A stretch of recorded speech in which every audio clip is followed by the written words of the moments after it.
All right, so here's how this all got started. Body language is the management of time, space, eye contact, gesture, facial expression, stance, movement. And what I study is how body language impacts leadership effectiveness, particularly in things like managing change, negotiation, sales, job interviews, dealing with multicultural international teams. And I also blog for Forbes. And that's what I blog on. I blog on mostly on body language and leadership. But last April, I did a blog on 12 ways to spot a liar at work. Now, my blogs do, you never know. Some blogs get a couple thousand. If it's really popular over time, it'll get to 20, 30, maybe 80,000. This blog in the first 10 days got 263,000 hits. And I thought, well, okay, people are interested in that topic.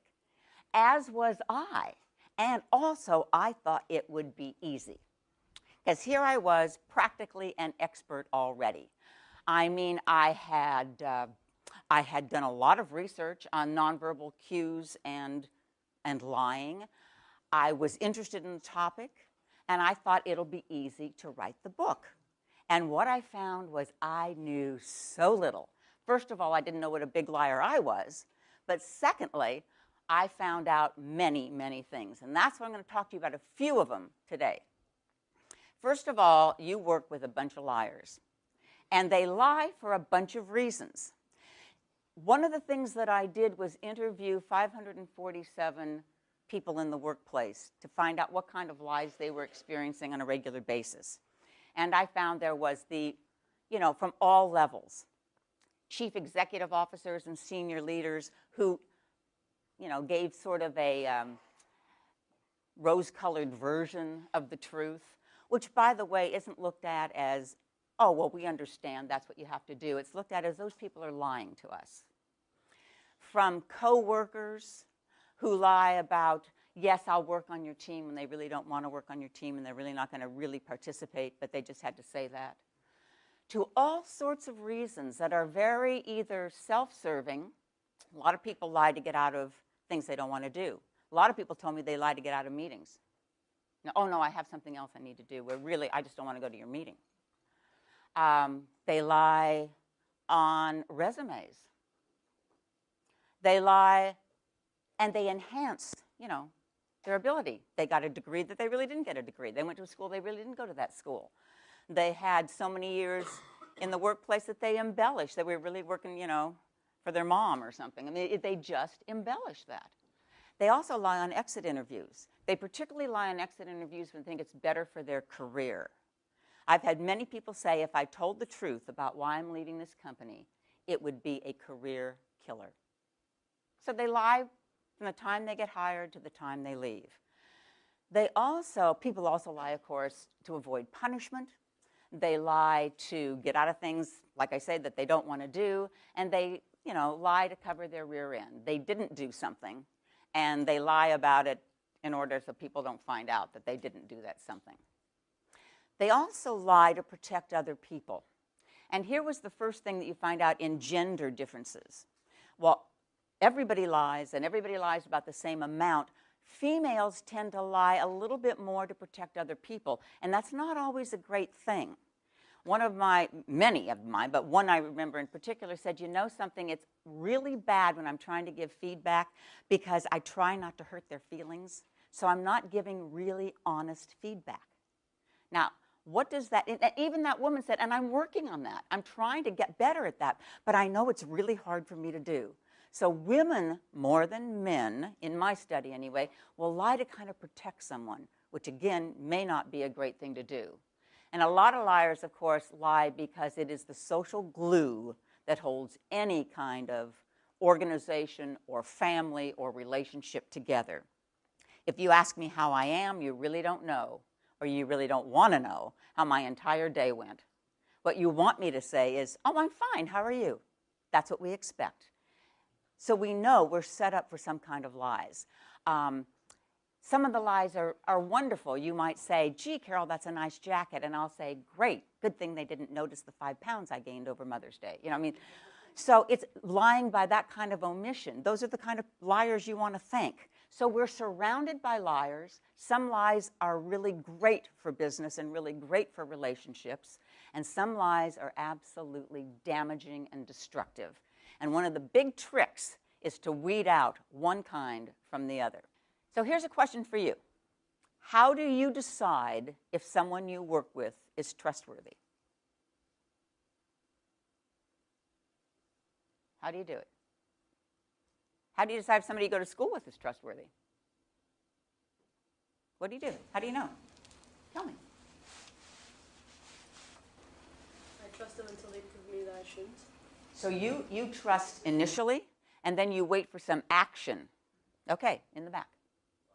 Steps. So you build that trust by starting with something small and they'll building up.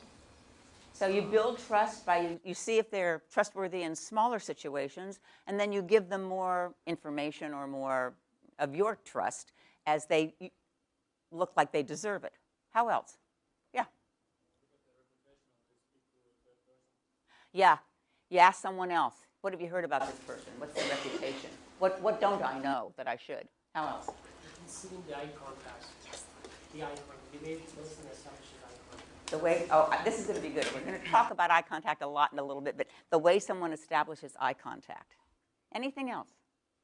Yes? I can their emotional stress and see how they react in a situation where they're So you break up with them before you date, then you see how you put someone in emotional stress to see how they react to that. You know, this is what audiences tell me all the time, that trust is something that grows, that has to be built, that you look for certain things. I want to show you how you really decide whom to trust. This is research from Princeton. What they have done, and I'm going to show you the little movie of it, is they say if you move 3 things on a face, eyebrows, cheeks, and chin, you can make a person trustworthy or untrustworthy. And that we decide if someone's trustworthy in about the first 7 seconds of meeting them. Like we make all these other assumptions about people. Are they attractive? Are they someone we want to be with? Are they likable? All of that in the first 7 seconds. So if the inner corners of your eyebrows are high, if your cheekbones are prominent, and if your chin is wide, you look trustworthy instantly. If your inner corners of your eyebrows are low, if your cheekbones are recessed, and if your chin is narrower, we don't trust you. They've also done one other thing in this little clip, and that is they've taken the corners of the mouth from up to down. Neutral, trustworthy,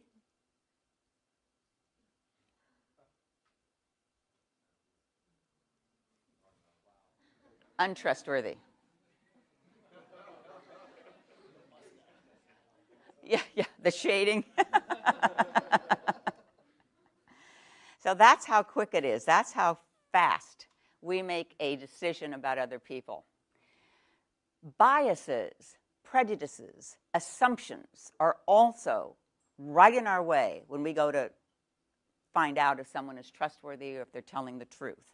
They interfere amazingly. If you are working with someone who is attractive, whose eyebrows are in the right place, who is powerful, who is charismatic, or who somehow reminds you of yourself, you tend to focus so much on those attractive qualities that you don't know you're being duped. That's exactly how it works. Here's some more biases that interfere with deception detection. One is that in-group, out-group bias. This is so strong, we create in-groups, out-groups. Everybody that's here is an in-group. Those people that didn't get to hear this lecture, they're an out-group. Of course, let's say see the tape, then maybe they're an in-group. But right now, there's us and there's them. And we us and them all the time. We tend to trust people in an in-group much more than we trust people that are dissimilar or in an out-group. And we do it automatically. In fact, when you look at cross-cultural lie detection, we actually process what's being said by ourselves and what's being said by people from our in-group differently with a different part of the brain than we process things that are being said by people in that out-group. It's a very strong bias. What I call vested interest bias. This is why, we should be the best at knowing if our spouses, if our loved ones, if the people we're dating, if our best friends are liars. And many times we're the worst because we have a vested interest in their telling us the truth. If your boyfriend or girlfriend says, "I love you," we have an interest in having that be true. If our child says, "No, I didn't do that. I wasn't one of those people that got caught doing that. I wasn't even there," we have a vested interest in having that child because we raised that kid. So that kid's got to be pretty good. Anytime you have a vested interest in someone, you are biased toward them being truthful. Appropriate behavior bias is an interesting one, and that is, I know, or I think I do, how I'd act if I were telling the truth. So when I see someone who's acting differently, they got to be lying. You see, it's just like grief. People don't grieve the same. Some people, go into a manic kind of high, and some people go into an incredible depression, and some people are somewhere in between, but we're not the same. It's the same way with lying. It's not totally identical. Plus, we don't really know how we look when we're telling a lie. We just assume we would look a certain way. We do this all the time when we're watching people on television. He must be lying because look at the way he did something. I would never do that. And confirmation bias. This is the most insidious of all. Let me show you how your brain works.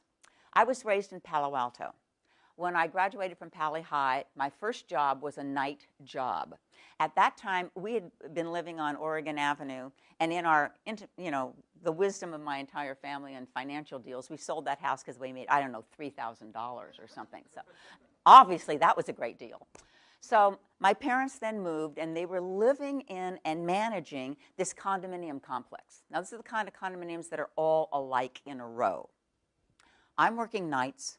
I come home, it's like 3 in the morning, I'm tired, and I walk up to the condominium, have my key out, and I notice there's a bicycle. And I thought, well, we don't have a bicycle, but well, okay. My dad also was he did a lot of things, but he also was doing some work with newspapers. Maybe it was for some of the newsboys or somebody he had, so he got a bicycle for a prize. I don't know. I walk in, I go, all new furniture.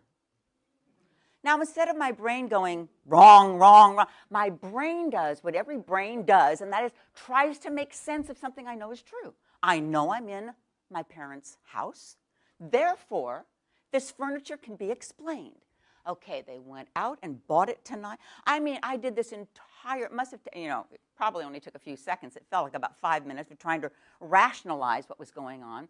I looked over, and the door to the lower bedroom was open. This condominium had 3 bedrooms, 2 were upstairs, 1 was below, and my uncle was staying with us, and I said he would never leave the door open. It was only then that I realized it's 3 in the morning, and I'm standing in some stranger's condominium. Now, my parents, being the managers, had the master key. I could have walked into any of them. But that's how brains work. Once you've decided you know the truth, once you've seen those eyebrows go down, so you know that you don't like that person, you don't even know why you don't like that person, or he reminds you of somebody you don't like. Once you've made that decision, then you are going to think and look for all the ways that justify that decision. Aha, I knew I couldn't trust him.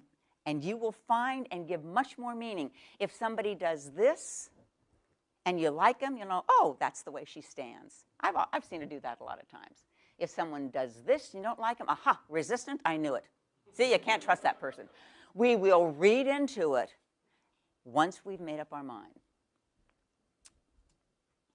All right, the verbal and nonverbal signs of deception. This was the most fun to do. We'll do some verbal first. Selective wording. I want you to ask me if I've ever taken drugs. I don't do drugs. Did I answer the question? No. No. Ask me, did I leave my last workplace under good conditions? Did you leave your last workplace under good conditions? I love to pursue things that were more in line with my skills and talents. Did I answer the question? No. Selective wording. Quasi-denials. That's like, I could be wrong, but this is what I think happened. Or, I'm not absolutely sure, but it's probably something like this. You already back out of a statement that you're going to make. So quasi-denials, many times, liars will use. Qualifiers. To the best of my knowledge. I could be wrong again. Also, it could be, instead of, on that quasi-denial, instead of, ask me if I stole the computer. Do I look like someone who would steal computers? Did I answer your question? No. See, anytime you deflect and move around by selective wording, quasi-denying, qualifying, you're getting some slippery, or you may be getting some slippery answers. Softeners. When someone is being asked about a potential crime or a theft, forgery, they will use, when they answer questions, they'll use words like steal, forge, hard words. If someone is guilty of that and they're being asked, they will typically soften and talk about things like borrow or mistake, overlook. They will soften the language around the crime or the situation.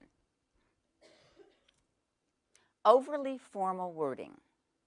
I did not have sexual relationship with that woman, Ms. Lewinsky. Not, I didn't have sex with Monica, I did not have sex. So, the first thing to look for is if they don't use contractions, if it's did not instead of didn't, that's overly formal. And when they try to distance that woman, she's over there somewhere, I have no idea where she is, that woman, Ms. Lewinsky, overly formal. The other thing to remember is sometimes people actually do tell you the literal truth, but you don't hear it that way. So remember, if your boss says, I'm thinking of putting you up for that new job that's opening in someone else's department, that's exactly what she means. She's not putting you up. She may not put you up, but she's thinking about putting you up. So don't hear more into words than what people say. People will typically tell you the truth, but they'll put it in a way that you can read a lot of things into that. Nonverbal. Here's the science behind detecting lies nonverbally. Most people, if we're not habitual or pathological or practiced or any of those other things, when we lie, our brains have to work harder. First of all, we have to remember the truth. Then we have to construct the lie. We have to remember not to tell the truth. We have to remember how we might answer some questions around the lie. We have to remember to whom we told the lie. I mean, it's so stressful that for big lies, most of us would much rather tell the truth. It's just a lot easier. You don't have to remember who you said what to. It's just simpler. So when we lie, there's some stress. Our heart rates go up, blood pressure goes up, breathing rates get shallow, and those are the things that you start to see in body language. So much of detection of lies is really stress detection, which means, by the way, that you can't say when you see some of these, oh, that person's lying. What you can say is, we've hit a hot spot. something in this question, something in this line of questioning, something that just happened, someone who just came into the room, triggered something because they are acting stressed. So, stress signals are anything, typically things like playing with your jewelry. You see people that are nervous start to twirl their rings. They may rub their hands together. They may rub their hands on their legs. They may bounce their feet. You also can do all these things for other reasons. But when you see this at a certain time, it can be very telling. Feet, by the way, are incredibly honest. They're the most honest part of your body because they're the farthest from your brain and the least rehearsed. So when somebody is really nervous, you can see them wrap their feet around their, the back of the chair. You can see them do all sorts of very fascinating things with their feet. You can also see them start to point toward the door because they really wish this line of questioning were over and they're ready to go. I mean, there's a lot of things that happen that you can see. Also, feet can point toward you. So if, for instance, you're really engaged in what I'm saying, your feet more likely point toward me. If you're not so engaged, they start pointing other places. Same way in a group, you can tell who really people are interested in because their feet start to point at them. They may be still talking to other folks, but their feet are pointed at the leader or the boss or the most charismatic or whomever. So feet are a lot of fun to watch. In stress, when you think of stress, you think of fight or flight. But actually, the first sign of stress is what physiologically? Freeze. Everybody freezes. So many times what you're looking for is not the fight or flight stuff, the bounciness or the trying to get out of the room. You're looking for all of a sudden people get very still. They start to freeze. If they were animated before and their gestures stop, or they hide their hands under the table, or you can almost see it in their breathing, they hold their breath. I mean, there are lots of things that people do when they freeze that doesn't look like their normal behavior. The most important thing, of course, is to find behaviors that are a deviation from their truth baseline. Now, here's how that works.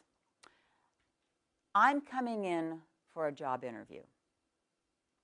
So before the interview, you offer me a cup of coffee.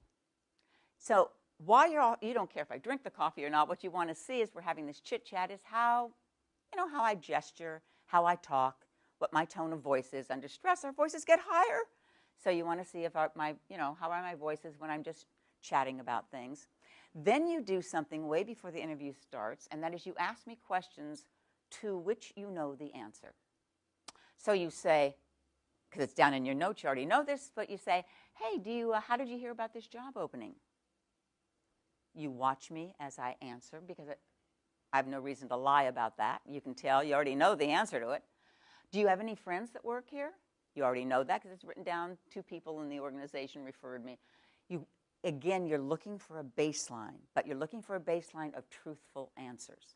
Because tapping feet, if my feet are tapping while I'm saying, oh yeah, I know a lot of people here, then it's not going to mean anything if you're going to use it as a cue to deceit.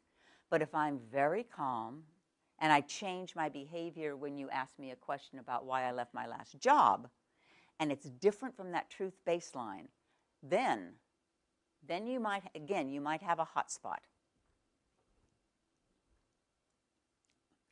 Telltale 4, what you want to do is look for clusters. Now, they can be clusters of verbal and nonverbal. So let's say you are interviewing me again, and you have asked me about why I left my last job, and I've been evasive, and you're writing notes, but all of a sudden you hear that my voice got higher. So that got your attention, and you looked up because you know that when voices get higher, that means stress. And then you see that I'm touching either my necklace or my neck. And because I'm a woman, women tend to, when they're stressed or surprised or thrilled, they tend to touch right here, the notch at their neck, or they play with jewelry that's close to it, just like you did. We do that. So if all of a sudden my voice got your attention because it was higher, and then you notice another stress signal, and then there was something in that answer that I said, I left to pursue other things. I didn't really answer your questions. Now you have a cluster of behaviors. And what you might do with that cluster of behaviors is absolutely nothing. You might not say, hey, I noticed you touched your neck and your voice, you might not do that. You might just kind of put a little asterisk at that question and go on to some other questions. You'd notice then if my hand dropped and my voice got lower and I seemed to be more animated. And then you might go back to say, if I called your last boss, what would he tell me about you? And then again, you'd notice. Because if now you're getting those reactions twice, there's something about that situation that I haven't been forthcoming.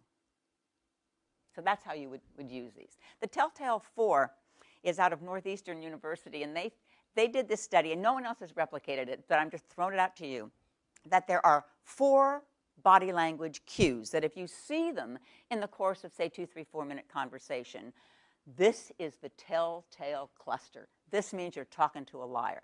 So if they touch their face, if they rub their hands together, if they pull back, and if they cross their arms. If you get those 4, you got a liar, according to this research. So you'll have to tell me, you'll have to be my study group and see if that's accurate or not. Eye signals.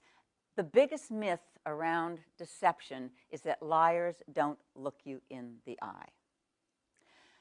And partly, children aren't real good at looking you in the eye. Kids are, more likely to drop their eye contact. But so are people from different cultures. So are people, there's many, many reasons why someone would drop their eyes, which is good to know, by the way, when we end up with this about how not to look like a liar. So I'll go back to that in a minute. But right now, just know that there's no research that says that liars don't look you in the eyes. In fact, good liars, or maybe not so good liars, actually overcompensate, because they've heard that too. So they look you too much in the eyes. And pretty soon you think, why didn't he just stop looking at me? She's just staring at me. This is getting creepy. And because I'm trying to make sure that you know that I'm telling the truth. But there are some eye signals that actually are valid. Another one that isn't valid, by the way, is the neuro-linguistic programming, the NLP work about if you look up to the right, it means something. If you look up to the left, it means something. It probably does mean something. I'm not saying that it's incorrect with that, but there's no correlation to where your eye moves and if you're lying or not. I was taught that. I was taught that if your eyes moved to a certain direction, it meant you were constructing a truth rather than recalling a truth. But studies now say not so much.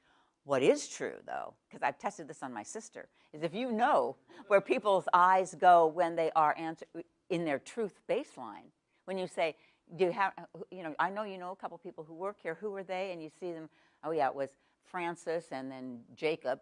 And you notice where their eyes go, and then you ask them something later, and their eyes go to the other side as if they're getting information from another part of their brain. That would be telling, regardless of which side their eyes go to. The other thing that happens in lying is that your eyes dilate. Now, there are a lot of places your eyes dilate. Dilates in darkness, dilates when you're in love with someone and you're gazing at each other's eyes. Your eyes are both dilated. Check that out, everyone. But also, again, that effort of lying. So here, and this is very confusing, because if you're in love with someone and your eyes dilate, but if you're lying to them saying, I'm in love with you, their eyes will also dilate. So maybe this isn't a good cue for that. Use it for something else. So eyes do dilate under the strain of having to create the lie. And then there's a blink rate. When the liar is lying, the blink rate goes down. The minute the lie is after it's constructed and told, the blink rate is low. And after the lie is told, oftentimes liars' blink rate will increase up to 8 times. Now, blink rate makes people look nervous. I know when I was doing watching some of the presidential campaigns, high blink rates are not good for a presidential candidate because it makes them look like they're lying or unsure. But literally, if their blink rate is low and then it goes up after they've said something, that would be a better indicator than just normal blink rate. And emotional incongruence. This is where I think a lot of people who are good at detecting lies find it's kind of that gut feeling you get when something is off.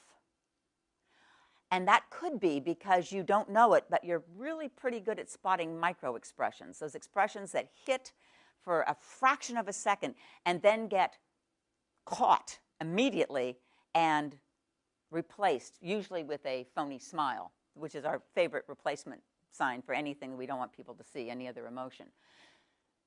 When something is off, when something with their body language is off, when someone says, like an executive that I saw speak was asking for questions, and he said, now I'm open for questions. I mean, there's something, I mean, you and I laughed, that entire audience, not one person caught that they couldn't come up with any questions. It was such a dichotomy between what he was saying and what his body was displaying. So those are the things that you catch unconsciously or consciously now, more often, and that will make you think somebody's lying. So you want to, that's that gut feeling, you want to pay attention to it. There is something, though, that emotions won't tell you. A liar can look incredibly fearful that he's going to be caught. But so can a truthful person look very fearful that you're not going to believe him. So fear, you're not mind reading. What you're doing is picking up an emotion. And you can be pretty good at that. You can say, okay, I know that's fear, but you cannot say what generated that fear.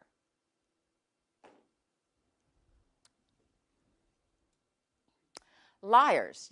When it comes to the chapter that I wrote on how to deal with liars, really interesting stuff, because you've got a lot of choices. You can report a liar, you can confront a liar, you can ignore a liar, or you can thank a liar. You know, thank the one that tells you how good you look when you really don't feel that good. But here are the questions. See, and unlike other things, I can't give you the 5 things to do, but I can give you the few questions to ask so you can build your own strategy, because it really depends. First of all, it depends on your legal obligation. When you go into the workplace or the classroom, if you're teaching, you're going to have some legal obligations. You are going to have to report pornography, even your own. No, I'm kidding. You're going to have to report pornography. You're going to have to report child abuse. You're going to have to report certain sexual abuses. I mean, those things are mandated. And there's no getting out of that. Those things you have to report. You can't ignore them. You can't ignore them legally. You can't ignore them ethically or morally. You're also going to be in an organization that has certain policies for reporting. And you're going to have to know what those policies are and follow them. Because particularly if you want to report someone and you don't follow procedure and you do something else, it's going to come back and hit you in the face, not them. It'll be, why didn't you do it the right way? You weren't supposed to go to your boss's boss. You were supposed to go to HR. Or whatever. So you want to make sure you know how that works. It also depends on who the liar is. If the liar is someone you're negotiating with, you're going to respond to that maybe very differently than if the liar is your boss, or if the liar is someone who reports to you, or if the liar is one of your coworkers, a colleague, a friend. It depends on what the impact of the lie is. And if you're going to report liars, by the way, this is what you need to document. You can't go into HR or your boss's boss or to whomever and say, my feelings were really hurt when this person lied to me. I am so upset. They don't really care. But you could go in and say, this lie is damaging team morale. You need to give them some impact on the team or the organization or the project, something that makes some kind of not only personal. You can certainly say how it's affecting you personally, but the more you can document the impact of the lie in a bigger arena, the better it is. And this is very interesting. What do you want the liar to do? Do you want her to resign? Do you want her to be fired? Do you just want her to know that you know? Do you want her simply to go somewhere else because you know she's a big liar and you never want to work with her again, but you just don't even want her to even know that you know? Do you want her to apologize? Do you want her to retract the lie? What is it that you want? And depending on those answers, it's going to be different. And then when you figure that out, you need to think, what are the possible consequences of doing all of these things? When you report a liar, you may or may not get the reaction you were hoping for. That liar may not be fired. That liar, you may be moved to another division. I've seen this happen. You know, I mean, you just don't know what the outcome is. You need to really think that through. If the liar is someone who is well respected in the organization and you're new to the company, you're going to really have a lot of evidence before anything you say is going to outweigh that person's reputation. Directly confronting has some impact that you might not want if you have to work with that person on an ongoing basis. You might want to not have a direct confrontation. You might want to do something a little more indirect. There are a lot of ways to do that as well. And of course, doing nothing has its own implications. Doing nothing, by the way, does not mean that you forgive the liar. It simply means you've chosen not to deal with it at this time. And many times someone says, I did nothing, but I will never, ever, ever trust that person again.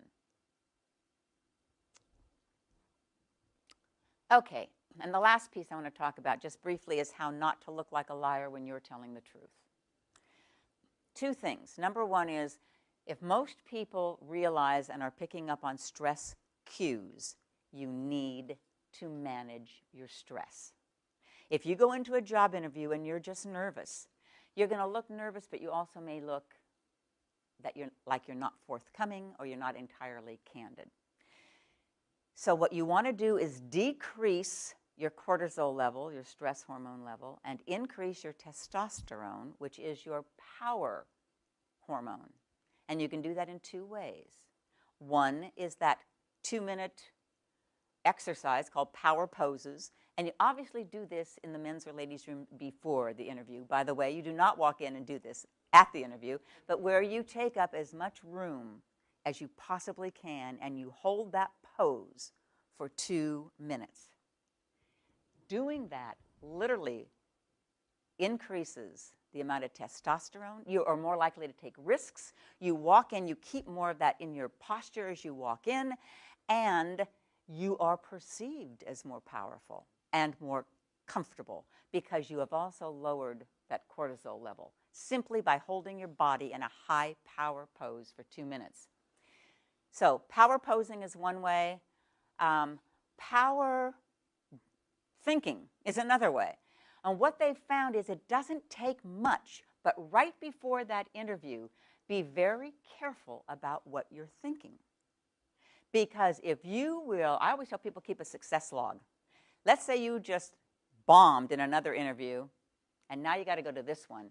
You better have a way to drop this fast and remind yourself of how terrific you are. So just by reading or mentally reviewing times when you just aced it, when you were brilliant and clever and wonderful, you will go in there and you will actually behave differently. And they can quantify that. It doesn't take much time at all. In fact, that's what method actors do. They go back into time to find a place where they were emotionally valid, frightened, if they're going to do a scary scene. So they can take that emotion of fear, authentic emotion of fear, into that new scene. So it's something actors do all the time, but it's amazing now the research they've done, and it's particularly good for job interviews. So remember those two things, power pose and that power thinking kind of thing. And by the way, when you are in the waiting room, what you don't want to do is bring your smartphone, because what does your body do? It hunches over, it does this. What you have done now is you've decreased your testosterone and increased your stress hormones, cortisol level. Bring a newspaper, you know, stretch, so your hands can actually stretch out. I mean, there is something to this, so make it work in your favor. And of course, the other thing is, since most people believe that eye contact is important, even if it's not in your cultural heritage to have that kind of extended eye contact. Not stalker stare, we're not going there. We're simply talking about, you know, looking at someone maybe 60% of the time, particularly when they're talking, so that you make that connection. You will simply look more candid. Now, I want to tell you one quick story, and I won't probably have time for questions. So what do you want, a story or questions? I can do either because we have 5 minutes. All right. I was asked this last year, I was asked to go to North Dakota and work with the Department of Commerce, work with the leadership team at the Department of Commerce. So I went back there and I met Tracy.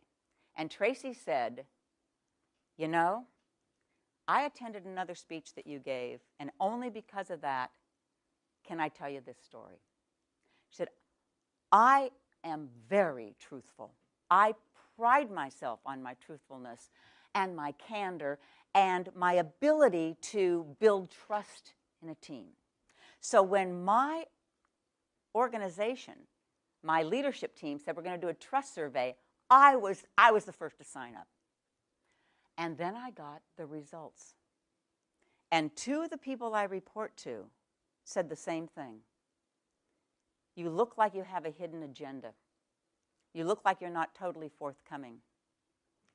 It seems as if you're holding things back. Well, you can imagine. I mean, Tracy was devastated. So she thought, as most people will, okay, I'll meet with those leaders and I'll find out what I can do differently. So she had a meeting and they said, all right, here's what we suggest. Before you present an idea, maybe you need to give us more of the backstory. So it doesn't look like there's something so self-serving. Here's what I've been thinking about. Here's why I decided this idea would be good for the organization. Months and months Tracy worked on this. Backstory, did the whole thing, presented her ideas. Next year, trust survey, same results. You don't look candid. You're not telling us the whole thing. It looks like you have a hidden agenda. And she said, then I heard you speak. And I thought, could it be something I'm doing with my body? So she thought, she said, you know, we're in North Dakota. It's pretty cold here in the winter. You know, I called them, because I'm going back there in the fall to do another thing for the governor's conference, but I called them, they tell me the high today is 12 below. I mean, you know, that's cold to me. So anyway, she said, it's pretty cold here, and she said, and I'm naturally cold anyway, so I would sit in the meetings, and I would kind of huddle up, cross my arms, and pull my body in. And she said, so I wondered if I didn't do that, if I would come across differently. So she said, so I layered. You know, I was wearing like 5 sweaters, but I was comfortable. And she said, so I uncrossed my arms. I would gesture with my hands showing, more sweeping gestures, more inclusive, warmer kind of looks. And that was it. The next trust survey, highly trustworthy, very candid. I mean, it was amazing. When people talk to me about impression management, and they say, well, Carol, if you're telling us in an interview, you know, you stand like this before you go in, and you have to layer if you're going to be in a cold room. I mean, isn't that just kind of lying? Isn't that kind of manipulative? And I say, yeah, sure. It's just as manipulative as spell checking your resume before you send it in, or dressing for success before you go on that, or minding your manners, you know, if you're going out for a business lunch. All of those. Very manipulative and highly recommended, by the way. Body language is, when you're working on impression management, it's not to fool people that you're something you're not. Because you really are smart. You really are good. You really are talented, and you really are candid. So why don't you just look that way? All right, that's it. Thank you so much. Really great. World.